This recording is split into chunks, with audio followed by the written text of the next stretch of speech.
There's one other feature in the DCS system when running Trainmaster engines you should know about. Look at the numbers here on the soft keys when you're in the Trainmaster mode. You notice there's AX keys numbered 0, 2, 7, 8, and 9. Those are the auxiliary functions that you would normally access with a cab 1 by pushing the aux key and a number. In DCS, they're all set for you to go right here with aux 0 through aux 9 for activating those functions directly from the soft keys with the DCS remote. Some of you may have an investment in IC Controls products, which are now sold under the Lionel name. These products are used with Trainmaster to control your accessories and switches, much like the MTH accessory interface unit. If you have these products, you know that they connect to the command base via the serial port. So how can you use DCS and the ICC or Lionel products at the same time when the DCS cable also uses the serial port?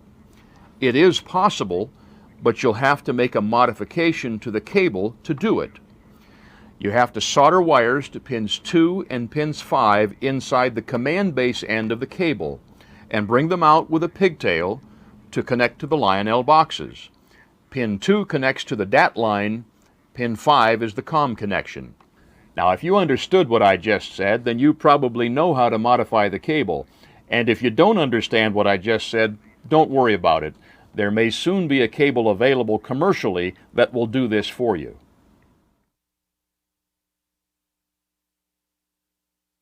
We've just spent a lot of time talking about how the DCS system will operate your engines and accessories.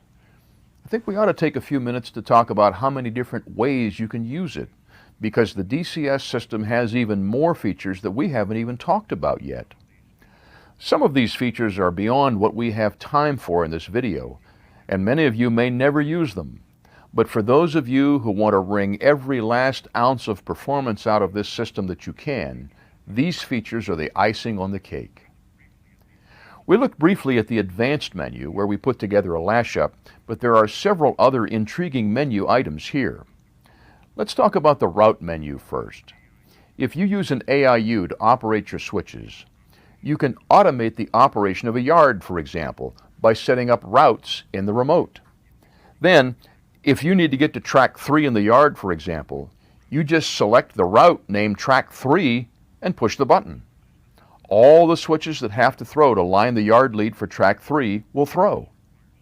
Now, this requires some careful planning ahead of time before you jump in and start programming your yard lead or any other route for that matter. The general procedure is to connect all your switches to the AIU and then add them to the remote, giving them names that make sense to you. Now remember, you don't have to have all the switches in every remote. If you have a big yard and you're going to set up a route operation, I would suggest that you choose one remote to be the yard remote, and then enter all the yard switches into it, but you don't put any of the mainline switches in it. Then when your yard master gets set to go to work, he'll have a remote all set up for him to use with access to everything he needs to run his yard without the complication of having other switches in the remote that he's not going to operate. In planning a route, you should make a pencil diagram first of your yard lead. Then you can determine which way each switch has to be thrown to line up for each track in the yard. Then when you start to set the switches into the remote, you'll have a good plan of action. The procedure for adding a route is similar to adding an engine.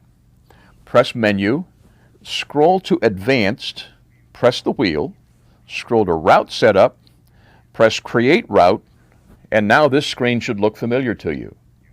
Use it to give the route a name, just as you named an engine. After you have entered and saved the name, you'll see a list of all the switches you've set into this remote. Now here's where your pencil drawing is going to come in very handy. Use it to help you select the switches that need to be thrown for track 1. There may be only 1 or 2, or there might be a half dozen or more. You select the switches the same way you select other menu items, by scrolling to the switch you want. When you do that, you'll see this display on soft keys 1 and 2. The straight arrow indicates the switch should be lined straight. The curved arrow shows that the switch should be lined to the diverging route. Press the arrow for the switch you're working on. If you have to set another switch, simply scroll to it, Press the right arrow key to set it the way you want it to throw, and when you're done with all the switches in this route, press the button below the word Done, and the route is saved. Once you have all the routes set up, you get to them by pressing the SW button. You'll see all the switches and all your routes. Switches and routes show up differently in the list. Switches will have these two arrows on the S4 and S5 keys, so you can throw them either way. Routes, however, show up like this, and you simply press the ACT button to activate that route. Just scroll to the route you want and press the button. The various relays in the AIU will engage to set the switches the way you programmed them. You can also set up what MTH calls scenes. Scenes are set up just like routes, except that scenes use the various accessories connected to the AIU to create the scene. With a little planning and a lot of imagination, you can set up your DCS so that one button does this.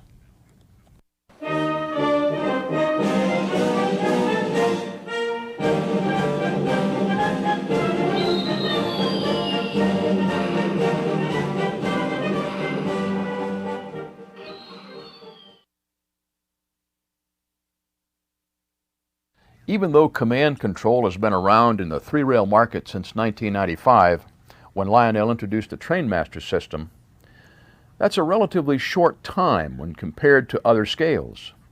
Some form of command control has been used in the smaller scales, H, O, and N primarily, since the 1970s. In that time, those folks have learned a lot about how to take advantage of a command control system. This beautiful layout we've been using in this video is a good example of one way to use command control. This railroad belongs to my good friend Bill Bramlage. Bill graciously allowed us to use his layout to shoot this video to demonstrate all the features of DCS. A few weeks ago, when I was interviewing Bill during the shooting for our video Great Layout Adventures Volume 2, Bill referred to himself as a loop runner. Now, that's a good term to use to describe the way his layout is built and the way he likes to operate his trains. Like many O-gaugers, Bill's railroad is made up of several concentric loops of track. Bill enjoys getting several trains running at once on those loops, and he uses both DCS and Trainmaster to run those trains. Both systems allow him to use more than one remote, so he can share the fun of running trains with others who visit his railroad. In this scenario, command control provides an opportunity to share the running with others by giving them control of a train, or maybe two. Using a remote, engineers can move around the layout, making sure the train isn't going too fast for the curves, or maybe adjusting the speed a little, perhaps to match the speed of a train on an adjacent loop so that two trains run together for a while around the loop. If you're a loop runner and you like to have guests in to run your railroad with you, there are a couple of approaches you can take to organizing your engines and remotes. Obviously, you'll need to have several remotes, one for each operator. As far as loading engines into the remotes is concerned, there are a couple ways to do it. If you have operators who are experienced DCS users, then you might choose to load all your engines into all the remotes. That way there's no confusion as to which remote you need to run which train. Any remote can run any train just by selecting the correct locomotive from the list. However, if the folks you share operating with are not experienced DCS users, you might consider taking a little different approach to how you load engines into the remotes. You can sort the remotes by loop, for example, so that one remote controls only the engine on the outer loop, and another controls only the engine on the next loop, and so forth. Done this way, there's no danger that an inexperienced operator can accidentally gain control of an engine on another loop, which could be a recipe for a nasty accident. There's also a growing segment of O-gauge operators who want to try their hand at operating a model railroad like the real thing. Layouts built for this type of operation are usually not based on a series of concentric loops. Instead, the main line might be a single track with passing sidings where trains can meet and pass one another. Typically at these sidings, there will be some industries to serve by dropping off or picking up cars. There may also be a steep grade or two, requiring the use of helpers. If this is the kind of operation that interests you, Command control can be a big help in providing you the control you need to do this. For example, you may assign certain jobs to individual people as you run the railroad. If you assign someone to be the yard master, for example, he can have a remote set up to run just the switch engine and operate all the switches in the yard, but he has no access to the mainline engines or switches. If you have a steep grade and you want to have a helper on the hill, you can assign someone to be the helper engineer. You give him a remote that has only the helper engine in it.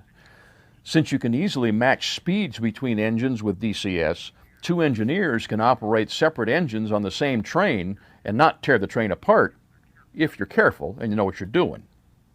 You can establish speed limits on your railroad, and with DCS you can operate at the correct speed by using the scale mile per hour readout on the LCD screen on the remote.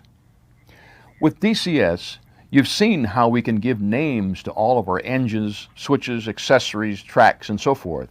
Did you know that on the real railroad, every track has either a name or a number or both? It makes it easier to communicate specific locations on the railroad. When everyone knows all the track names on the section of railroad they work on, they're said to be qualified on that section of the railroad. When communicating among other conductors, brakemen, engineers, dispatchers, it becomes easy to talk about specific locations on the railroad when everybody knows the correct names of all those places. So if the yardmaster tells a crew to spot a car at the east end of the Linville running track, for example, everyone on the railroad knows exactly where that is.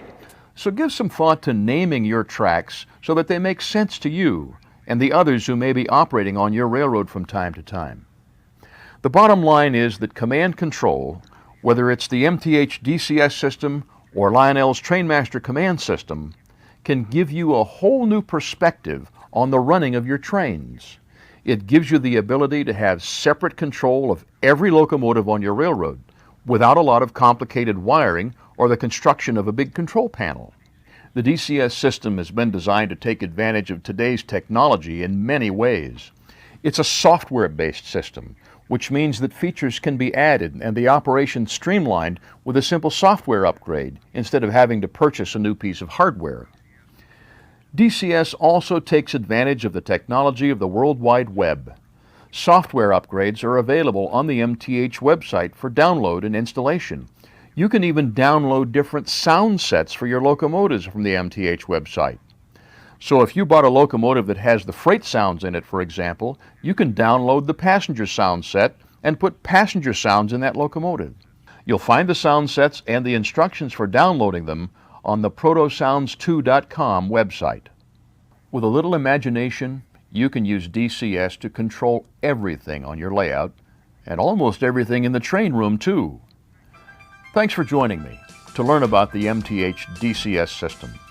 We covered a lot of ground in this video, and if you don't remember everything, you can always watch it again. And for those of you watching this on DVD, hit the menu key on your DVD player's remote. You'll go right back to the main menu where you can quickly review the section you want to look at again. As for me, I'm ready to relax with a good cup of coffee. See you along the railroad.